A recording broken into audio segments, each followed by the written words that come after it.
Hello दोस्तों, हमारे general agree YouTube channel में आपका स्वागत है। My self Hitesh Pawle. Today discuss about status of farm power in India, sources of farm power. Status of farm power for farm mechanization in India stands at about 40 to 45%, which is still low when compared to other country। दूसरे देशों की तुलना में देखा जाए तो भारत में 40 से 45% ही मशीनीकरण है।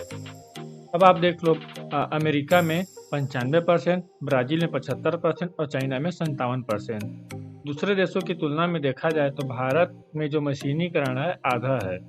जैसे किसी एग्जाम में क्वेश्चन पूछता है कि सबसे ज़्यादा मशीनीकरण वाले देश, तो आप अमेरिका को ही ऑप्शन में लगाना है, क्योंकि अमेरिका में 95% कार्य मशीनों से किया जाता है। अब देखते हैं फार्म पावर इन इंडिया। इसमें है sources of farm power. There are different sources of farm power available in India which are classified as, जिसमें पहला है ह्यूमन पावर, दूसरा है एनिमल पावर, तीसरा है मैकेनिकल पावर। मैकेनिकल पावर में आता है ट्रैक्टर आता है, पावर टिलर्स आता है और पेट्रोल डीजल से चलने वाले सभी प्रकार के इंजन्स आते हैं। अब आता है इलेक्ट्रिकल पावर, पांचवा है रिन्यूएबल एनर्जी। रिन्यूएबल एनर्जी में आता है बायोगैस, सोलर एनर्जी और विंड एनर्जी, ये सभी आते हैं इसमें। अब पहले नंबर का बात करते हैं, जिसमें पहले नंबर का आता है human power. Human power is the main source of operating small implements and tools of the farm. मतलब खेती के जितने भी छोटे उपकरण हैं उन सभी के ऑपरेटिंग के लिए ह्यूमन पावर की आवश्यकता पड़ती है। वर्क लाइक जैसे chaff cutting, lifting, water irrigation, threshing, winnowing, इन सभी कार्यों के लिए मैनुअली लेबर की आवश्यकता पड़ती है। An average man can develop maximum power of about 0.1 HP। मतलब एक समान मनुष्य 0.1 HP पावर जनरेट करता है। आप इसको याद रखिए, क्योंकि एग्जाम में इसको पूछता है कि एक साधारण मनुष्य कितने पावर जनरेट करता है, तो आप याद रखिए कि 0.1 HP। अब दूसरे नंबर में देखते हैं animal power. Power developed by an average pair of bullock. एक जोड़ी बैल के द्वारा 1 HP पावर जनरेट होता है। इसको भी याद रखिए, इसको भी एग्जाम में पूछता है। Bullocks are employed for all type farm work. मतलब बैल जो है सभी प्रकार की खेती कार्यों में उसका उपयोग किया जाता है। बैल के अलावा अदर एनिमल का भी उपयोग खेती में किया जाता है, जैसे कैमल्स, बफेलो, हॉर्सेस, डंकी और एलिफेंट। इन सभी जानवरों का भी उपयोग खेती में किया जाता है। इसको भी याद रखिए।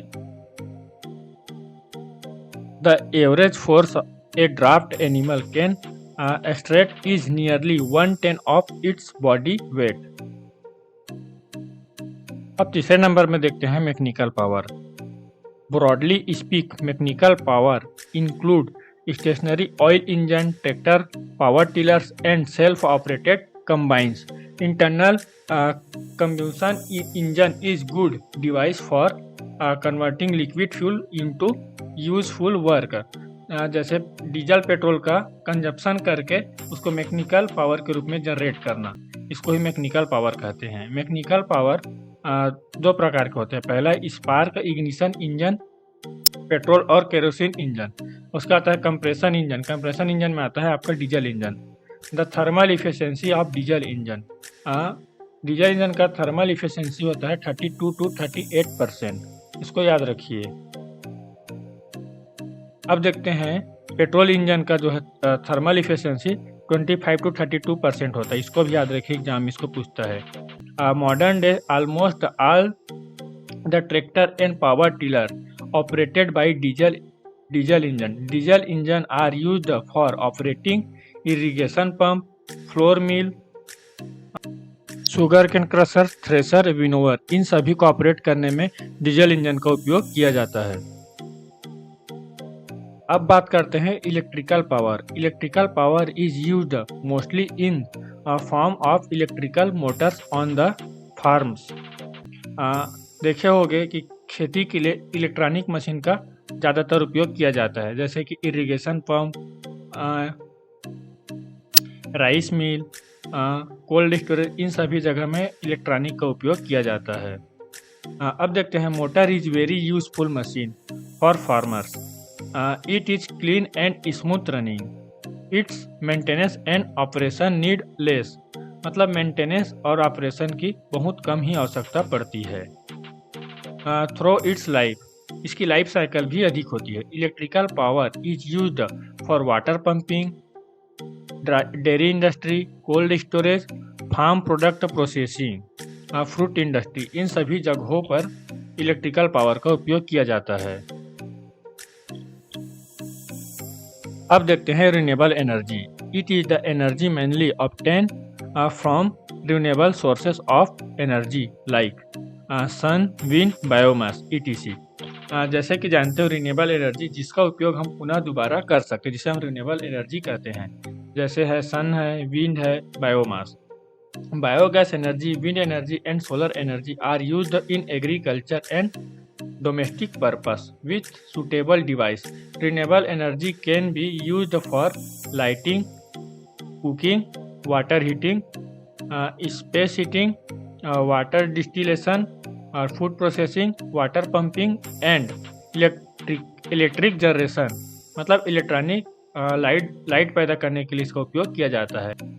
This type of energy is inexhaustible in nature. मतलब प्रकृति से ये अटूट प्रकार की एनर्जी होती है। ये different application of solar energy, जिसमें solar electric panel, grid connected solar energy. Solar panel आप सब लोग ने देखा ही होगा। अब उसका कहते हैं ग्रिड सोलर। जैसे कि ग्रिड सोलर इस प्रकार का होता है जिसमें मतलब जो सोलर पैनल्स होते हैं बड़े एरिया पे होते हैं, जो पावर जनरेट करके उससे बिजली पैदा करते हैं, उसे डिस्ट्रीब्यूट करते हैं। अब देखते हैं use of renewable energy sources, जिसमें सोलर एनर्जी में आता है solar dryer, solar cooker, steel solar, solar refrigeration और सोलर लाइटिंग। ये सब तो आप लोग ने देखा ही होगा। अब उसके बाद आता है विंड एनर्जी। विंड एनर्जी में आता है वाटर पंपिंग, इलेक्ट्रिसिटी जनरेशन, पवन चक्की। आप सब लोग ने बचपन में भी इसके बारे में कुछ ना कुछ पढ़े ही होंगे। बायोमास एनर्जी मतलब बायोगैस के बारे में आप सब लोग को पता है होगा, क्योंकि बचपन से पर्यावरण में इसको पढ़ते आ रहे हो। इसके बारे में ज़्यादा कुछ बताने की आवश्यकता नहीं है। बस इतना याद रखना कि बायोगैस जो है रिन्यूएबल एनर्जी में आता है। Benefits of farm mechanization. इससे पहला है टाइमलीनेस ऑपरेशन, मतलब कम समय में खेती कार्य को करना। प्रिसीजन ऑफ ऑपरेशन, शुद्धता के साथ खेती कार्य को करना। तीसरे नंबर पे इम्प्रूवमेंट ऑफ वर्क इन्वायरमेंट, इसमें जैसे कि काम में सुधार लाना। चौथे नंबर पे रिडक्शन ऑफ ड्रगरी ऑफ लेबर, मतलब लेबर की जो कमी है उसको दूर करना। पांचवें नंबर पे reduction of loss of crop and food product, जो क्रॉप में जो हानि होती है उसको कम करना। छठवें नंबर पे है इंक्रीज प्रोडक्टिविटी, उत्पादन को बढ़ाना। सातवें नंबर पे इंक्रीज इकोनॉमी, मतलब इनकम को बढ़ाना। और आठवें। थैंक यू दोस्तों। कुछ भी डाउट हो तो कमेंट सेक्शन पे ज़रूर पूछिए।